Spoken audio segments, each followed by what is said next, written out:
എല്ലാ കുഞ്ഞു കൂട്ടുകാർക്കും സ്റ്റോറി ഫോളിയോയിലേക്ക് സ്വാഗതം. നമുക്ക് ഇന്നത്തെ കഥ കേട്ടാലോ? പണ്ട് ഗോകുൽ എന്ന പേരുള്ള ഒരു കുട്ടി ഉണ്ടായിരുന്നു. ഗോകുലിന് കളിക്കാൻ ഒരുപാട് ഇഷ്ടമായിരുന്നു, കൂട്ടുകാരെ പോലെ തന്നെ.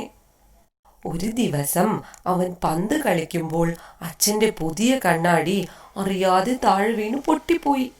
ഗോകുലിന് പേടിയായി. അച്ഛൻ എന്നെ വഴക്ക് പറയുമോ? അച്ഛൻ വീട്ടിൽ വന്നപ്പോൾ കണ്ണാടി പൊട്ടിയിരിക്കുന്നത് കണ്ടു. ആരാണിത് ചെയ്തത് എന്ന് അച്ഛൻ ദേഷ്യത്തോടെ ചോദിച്ചു.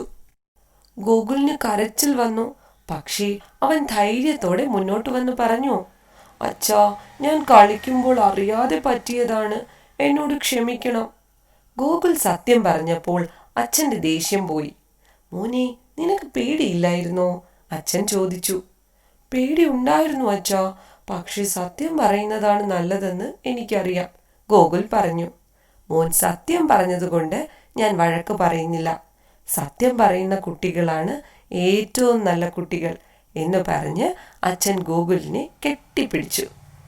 കൂട്ടുകാരെ, നമ്മൾ സത്യം മാത്രമേ പറയാവൂ എന്നും കള്ളം പറയുന്നത് തെറ്റാണെന്നും ഈ കഥയിൽ നിന്നും നമ്മൾ പഠിച്ചില്ലേ?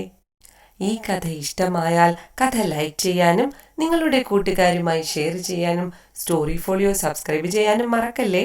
അടുത്ത് മറ്റൊരു കഥയുമായി കാണും വരേക്കും ഗുഡ് ബൈ.